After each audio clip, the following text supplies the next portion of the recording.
Chào mừng các bạn quay trở lại với môn học kỹ năng thuyết trình. Trong video lần này tôi sẽ nói đến với các bạn ý nghĩa của phần tự giới thiệu bản thân. Và đây cũng là một trong những cái bài thực hành mà các bạn cần phải hoàn thiện trong khóa học này. Thì phần tự giới thiệu của bản thân nó nằm ở đâu trong bài thuyết trình? Nó nằm trong phần mở bài các bạn. Nó nằm trong phần mở bài. Có thể đôi khi nó tách hẳn ở bên ngoài so với bài thuyết trình, nhưng mà sau đó thì nó cũng là phần mở bài của bài thuyết trình. Cho nên là khi mà các bạn biên soạn soạn dàn ý thì các bạn soạn cái phần này vào trong phần mở bài luôn. Và nếu được thì một phần ý chính của tự giới thiệu bản thân các bạn cần phải thuộc nằm lòng, để các bạn đi đâu thuyết trình với bất cứ nội dung gì thì các bạn cũng có thể lấy cái nội dung đó ra để các bạn sử dụng được. Thì tại sao tôi lại nhấn mạnh cái tầm quan trọng của việc tự giới thiệu bản thân, là bởi vì sẽ có một câu hỏi mà khán giả sẽ đặt ra cho các bạn, đó là ông bà là ai, người này là ai và tại sao họ đứng ở đây. Thì các bạn phải tự giới thiệu cho người ta biết để người ta dễ bề xưng hô này, rồi gọi tên các bạn này, cũng như là đặt câu hỏi nếu như bạn có nhu cầu, hoặc là tương tác sâu hơn trong lúc thuyết trình cũng như là kết thúc cái bài thuyết trình đó. Thì các bạn hình dung được là nếu như khán giả không biết về các bạn thì người ta cũng sẽ không theo dõi các bạn đâu. Và nếu có chăng thì người ta sẽ theo dõi một cái miễn cưỡng, hoặc là sau khi người ta thấy rằng là cái phần nói của các bạn nó có cái gì đó liên quan đến người ta thì người ta sẽ tập trung theo dõi đó. Còn phần còn lại thì người ta sẽ ngó lơ các bạn luôn, bởi vì người ta không biết các bạn là ai. Cho nên các bạn phải thực sự chỉnh chu trong việc tự giới thiệu về bản thân.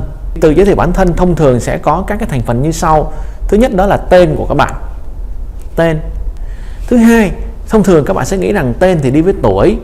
Thì các bạn lưu ý là đối với người nước ngoài và nói chung là bây giờ người ta cũng theo xu hướng như vậy, thì cái tuổi người ta sẽ không giới thiệu, và ngược lại đối phương cũng sẽ không đề cập đến cái tuổi của người đối diện. Cho nên các bạn không cần phải giới thiệu tuổi để làm gì, trừ khi cái tuổi của các bạn hoặc là cái năm sinh của các bạn nó có một cái ý nghĩa nào đó đối với bài thuyết trình, thì các bạn đưa nó vào và các bạn giải thích cái ý nghĩa đó nha. Rồi tên này, tuổi này, quê quán.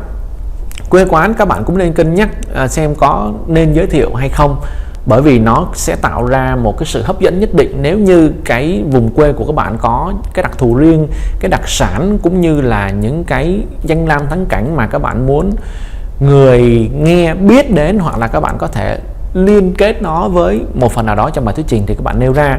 Nhưng ngược lại không nên giới thiệu về quê quán nếu như đâu đó các bạn nhìn thấy được cái sự kỳ thị về vùng miền, thì các bạn cũng không cần phải nói đến quê quán làm gì. Đó là cái ý thứ ba. Ý thứ tư đó là cái xuất phát điểm của các bạn, tức là các bạn đến từ đâu. Điều này có thể nó nằm ở quê quán, nhưng cũng có thể là nằm ở nơi sống nữa, tức là bạn đang sống ở đâu, hoặc là bạn đang học ở đâu, hoặc là bạn đang làm ở đâu, công tác ở cơ quan, ở công ty, ở quốc gia nào chẳng hạn. Thì các bạn đưa cái phần đó vào nếu như các bạn cảm thấy cần thiết. Đó là xuất phát điểm của các bạn, và cái xuất phát điểm đó nó sẽ gắn liền với chuyên ngành, với nghề nghiệp của các bạn. Các bạn đang học ngành gì, các bạn đang nghiên cứu lĩnh vực gì, các bạn đang làm trong cái vị trí việc làm như thế nào, thì các bạn đưa nó ra. Và tiếp theo một loạt các cái thông tin nữa và các bạn có thể suy nghĩ, nếu đưa vào nó hay hơn thì đưa vào, còn nếu không thì thôi không cần đưa vào. Và tôi gọi đó là thông tin cá nhân hay là thông tin mềm. Ví dụ chẳng hạn như là cái đặc điểm về gia đình của các bạn. Nếu như các bạn cảm thấy đặc điểm gia đình của bạn có cái gì đó nó vui nhộn, nó thú vị, và các bạn muốn đưa nó vào để tạo ra cái không khí sôi động, thì các bạn đưa vào. Nhất là khi các bạn nói những chủ đề nào đó mà nó mang yếu tố gia đình thì các bạn đưa cái ý này vào, nó cũng hay. Rồi tính cách của các bạn, các đặc điểm tâm lý khác của các bạn, con người các bạn như thế nào, các bạn muốn mô tả thì các bạn đưa vào, vân vân. Thì tôi gọi đó là phần mềm. Như vậy trong phần tự giới thiệu nó sẽ có hai phần, đó là phần cứng và phần mềm. Phần cứng là những thông tin mà nó nằm trong giấy tờ hành chính ấy các bạn, và phần mềm là những thông tin cá nhân và nó thay đổi theo cuộc sống của các bạn. Thì liệu các bạn muốn nó có ý nghĩa như thế nào thì các bạn sẽ đưa các cái thành phần đó vào trong cái phần tự giới thiệu. Nhưng hãy lưu ý giúp tôi một điều là ngắn gọn và xúc tích thôi, chứ đừng có dài dòng, đừng có dây dưa nhiều quá làm gì, và sẽ khiến cho khán giả cảm tưởng như là các bạn đang khoe mẽ nhiều hơn là các bạn đang tự giới thiệu để dẫn vào một phần thuyết trình quan trọng ngay sau đó. Và hãy nhớ một điều là thực sự cân nhắc trong lúc mà soạn cái nội dung thuyết trình cho cái buổi đó, ở cơ quan đó, đối với đối tượng đó, thì các bạn phải cân nhắc là những thông tin nào có ích, có ý nghĩa, có liên quan đến đối tượng người nghe, người xem và có liên quan đến cái chủ đề bạn nói ngày hôm đó thì bạn nên đưa vào. Còn nếu không thì các bạn đừng dùng, chỉ dùng một chút để tạo ra cái không khí vui nhộn, hài hước mà thôi, còn lại thì không dùng. Khán thính giả rất khó tính các bạn ạ. Người ta dễ bề người ta đánh giá rằng là cái vị diễn giả này đang cố tình khoe khoang cũng như là PR về bản thân quá nhiều và chẳng liên quan gì đến chúng tôi cả, tại sao chúng tôi phải ngồi đây nghe những phần đó.